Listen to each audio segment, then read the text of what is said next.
Japan میں, China میں, ان ملکوں میں باقاعدہ ورکشاپس کروا کے نا انہوں نے اپنی قوموں کی سستی کو ختم کیا ہے. ہمارے یہاں ایسا تعلیم کا کوئی سیٹ اپ نہیں ہے. کچھ دن بچے روٹین پر آتے ہیں اسکول کی وجہ سے کہ رات کو جلدی سوئیں گے, صبح اسکول جانا ہے. نماز تو آج کل بچوں میں رواج ہی ختم ہو گیا, ماں باپ اسکول کے چکر میں اٹھاتے ہیں. وہ بھی بیچ میں سال میں اتنی چھٹیاں, فلاں دن فلاں پیدا ہوئے تھے, فلاں دن فلاں کا انتقال ہوا تھا, پھر پیدا ہوئے تھے, پھر انتقال ہوا تھا, پھر پیدا ہوئے تھے, پھر انتقال ہوا تھا, فلاں کی پہلی شادی ہوئی تھی, دوسری, ہو سکتا ہے میری 4 شادیوں میں بھی چھٹی گورنمنٹ اعلان کر دے کہ فلاں دن مفتی صاحب کی چوتھی ہوئی تھی. کوئی بھروسہ نہیں. ہر کام جو دنیا میں جو کام ہو رہا ہے اس پہ کیا دے رہے ہیں, چھٹی. یہ قوم وہ قومیں کرے نا چھٹیاں جو ترقی کرتے کرتے چاند پہ کمندے ڈالنے کی سوچ رہی ہوں. یار چلو علامہ اقبال کے ایک دن چھٹی, چلو یار قائد اعظم کے دوسرے دن چھٹی, چلو یار فلاں لیاقت علی خان کی تیسرے دن چھٹی. قائد اعظم تو فرما کے گئے تھے کام کام اور بس کام. خدا کی قسم میری یہ رائے ہے کہ اگر قائد اعظم زندہ ہو کے آ جائیں, ہم ان سے پوچھیں کہ آپ 25 دسمبر کو چھٹی کے بارے میں کیا کہتے ہیں, وہ کہتے ہیں بھائی نہیں کرو چھٹی, میرا ڈے منانے سے زیادہ بہتر ہے کام کر کے میرا ڈے مناؤ. ہر چیز میں چھٹی ہے یا نہیں ہے؟ تو جو فرمان تھا کام کام اور بس کام, تو اتنی چھٹیاں, یہ چھٹیاں کروانے کے لیے قائد اعظم نے ملک بنایا تھا. پھر بچے 12 بجے سو کے اٹھ رہے ہوتے ہیں. تو کم ہمتی جو ہے نا میرے بھائی, کیا چیز کم ہمتی, اس سے جان چھڑانی پڑے گی. دیکھو کم ہمتی ختم کرنے کے 2 نسخے ہیں, روحانی بھی اور جسمانی بھی. ہائے ہائے ہائے کیسے سمجھائیں بات کو. میں اس کی ایک مثال دیتا ہوں. دماغی جتنی بیماریاں ہیں نا, یہ بھی ایک قسم کی دماغ کا مسئلہ ہے نا. کم ہمتی, دماغ تیار ہی نہیں ہو رہا تو ہمت پہ. تو دماغ کی جتنی بیماریاں ہیں نا وہ 2 طرح کی ہوتی ہیں, ایک روحانی اور ایک مادی بیماری, جسمانی جسے کہتے ہیں. بعض دفعہ آپ ڈپریشن میں ہوتے ہو, یہ ڈپریشن کسی روحانی مسئلے کی وجہ سے. روحانی سے وہ جن چڑیل بھوت والی روحانی نہیں. روحانی کا مطلب یہ کہ آپ دنیا کو مسافر خانہ ہی نہیں سمجھتے, آپ دنیا سے دل لگا بیٹھے ہو.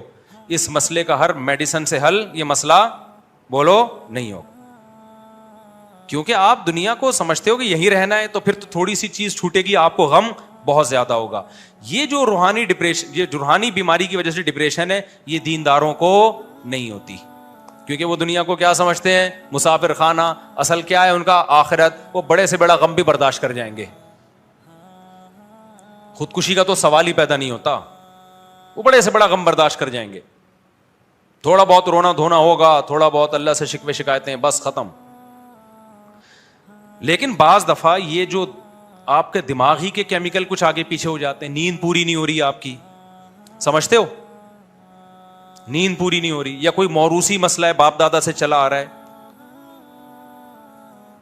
یہ مسئلہ اس کے جو ایکسپرٹ ہیں وہ ڈاکٹر ہوتے ہیں, وہ چیک کریں گے بھائی اس کا تو نٹ بولٹ ہی کیا ہو گئے ہیں, بولو ڈھیلے ہو گئے.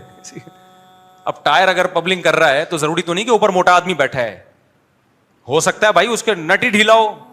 تو جب تک نٹ ٹائٹ نہیں کریں گے تو وہ پبلنگ کرتے رہیں گے. الائنمنٹ ہی آؤٹ ہو گئی ہے گاڑی کی, کبھی بھی سیدھی نہیں چلے گی. بعض دفعہ یہ ہوتا ہے کہ ادھر لوڈ زیادہ ہے, گاڑی بھی ٹیڑھی ٹیڑھی چل رہی ہے. ایسا ہوتا ہے کہ نہیں ہوتا؟ اس کا حل یہ ہے کہ بھائی بیلنس کرو, کچھ بندوں کو یہاں بٹھا دو, یا جو بہت زیادہ بھاری ہے اس کو بیچ میں بٹھا دو, آدھا ادھر ہو جائے گا آدھا وہ ادھر ہو جائے گا, بیلنس ہو جائے گا. لیکن اگر الائنمنٹ ہی آؤٹ ہے میرے بھائی تو پھر ادھر ادھر کرتے رہو گے, مسئلہ حل نہیں ہوگا. تو بعض دفعہ دماغ کی الائنمنٹ کیا ہو جاتی ہے, آؤٹ. وہ پھر ڈاکٹر سیدھا کرے گا, نٹ بولٹ لے کے, میڈیسن کھلا کے, وہی کیمیکل آگے پیچھے ہو گئے. تو اسی طرح خوب سمجھ لو, کم ہمتی کے 2 اسباب ہوتے ہیں. مسئلہ تو سمجھ میں آ گیا نا, اصل بیماری ہماری ہے کیا, کم ہمتی. تو صحت میں بھی وہ چل رہی ہوتی ہے, دین میں بھی وہی چل رہی ہوتی. تو کم ہمتی کے 2 اسباب ہیں, ایک جسمانی اور ایک روحانی. روحانی سبب اس پہ میں مزید انشاءاللہ کوشش کروں گا اگلے ہفتے بہت ڈیٹیل میں بیان کروں. ایک جو روحانی سبب ہے وہ تو دنیا کو مسافر خانہ نہ سمجھنا, دل میں اللہ کی محبت کا نہ ہونا, دل میں دنیا مردار کے گٹر کا ابلنا. اس کا حل یہ کہ اللہ والوں کی صحبت میں بیٹھو, کچھ اللہ سیکھو تاکہ اللہ کی محبت پیدا ہو. کوئی تہجد کی پابندی ڈالو, نفلی روزے رکھو, تبلیغ میں وقت لگاؤ, بزرگوں کے پاس بیٹھو, علماء کے بیانات سنو.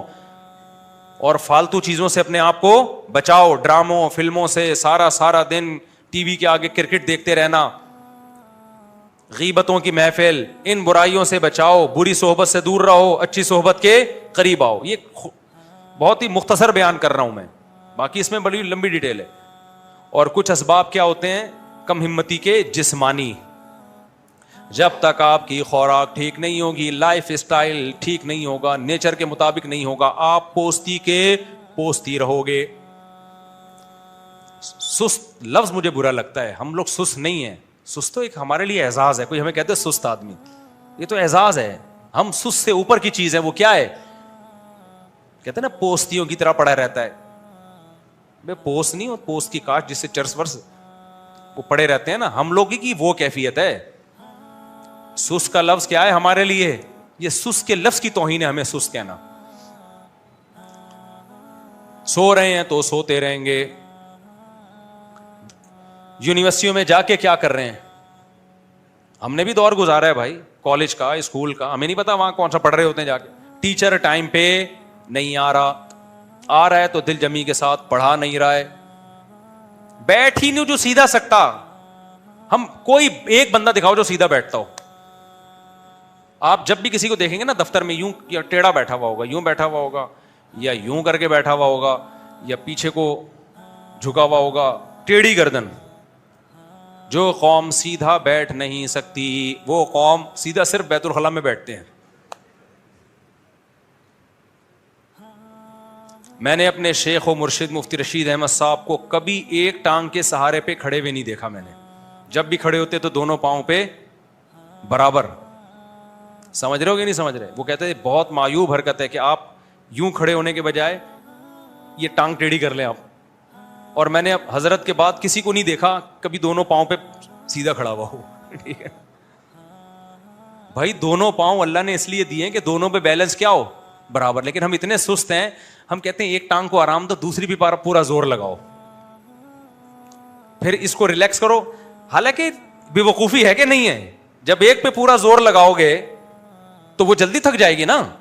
لیکن سستی ہے, پھر اس میں آڑے ترچھے بھی ہو جاتے ہیں. تھوڑے دن تک یوں کرتے رہیں گے تو فرمائی کیا ہو جائے گا, ٹیڑھا ہو جائے گا. بیٹھنے کی پوزیشن, میں بندے کو دیکھ کے اندازہ لگا لیتا ہوں یہ سست ہے یا چست ہے. 2 منٹ میں اندازہ ہو جاتا ہے ہمیں. ہم نے اپنے شیخ کو دیکھا ہے نا, مفتی رشید احمد صاحب کو رحمہ اللہ تعالی, 75 سال میں ایسے ماشاءاللہ. وہ یہ کرتے تھے کہ جب دروازہ کھولنا ہے نا, دیوار پہ ہاتھ لگانے کی اجازت نہیں تھی. بظاہر یہ چھوٹی چھوٹی باتیں ہیں, لیکن قوم کا المیہ ہی سستی ہے میرے بھائی. یہ سستی نہیں چھوڑے گی. اور پھر دیکھو نا, دیندار بن کے بھی سست ہوتے ہیں تو اور دین بدنام ہوتا ہے. ہمارے حضرت کا جو آفس تھا نا, میں گیا, ہمیں تو نہیں پتا تھا زیادہ, دیوار پہ ہاتھ لگایا. اچھا میں یہ کام کرتا نہیں تھا, اس دن میری کہیں شامت آئی بھی ہوگی, سب کو دیکھ رہا تھا, تو دیوار پہ ہاتھ لگایا, دروازہ یوں کر کے کھولا.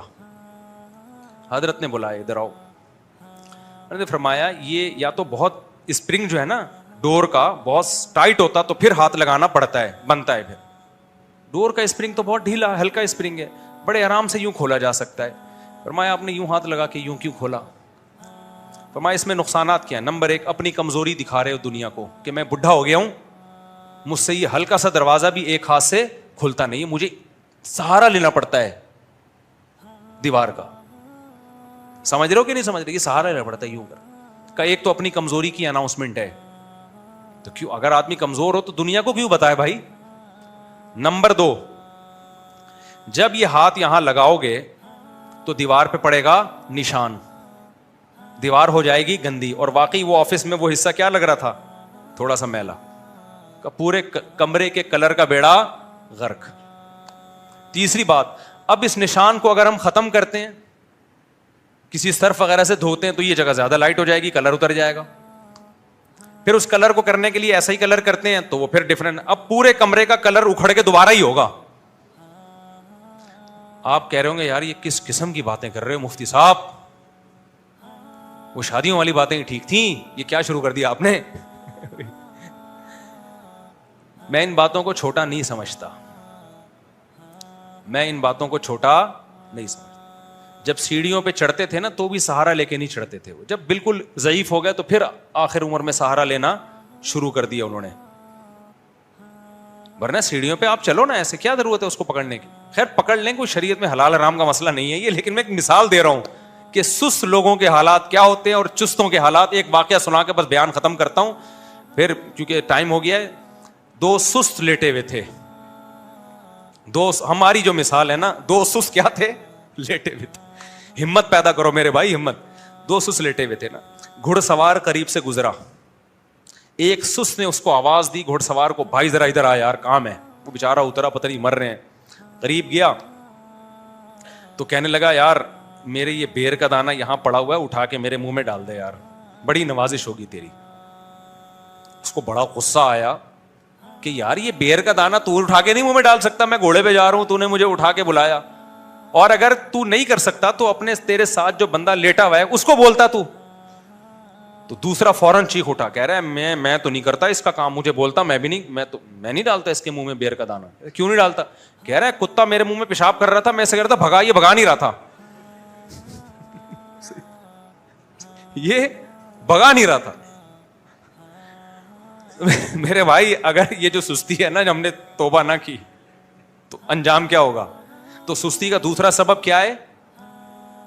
وہ ہے مادی. تو وہ کون سی خوراکیں ایسی ہیں, کون سا لائف اسٹائل ایسا ہے جس سے آپ سست ہو جاؤ گے؟ وہ جب تک خوراکیں چینج نہیں کرو گے آپ میں ہمت پیدا نہیں ہو سکتی.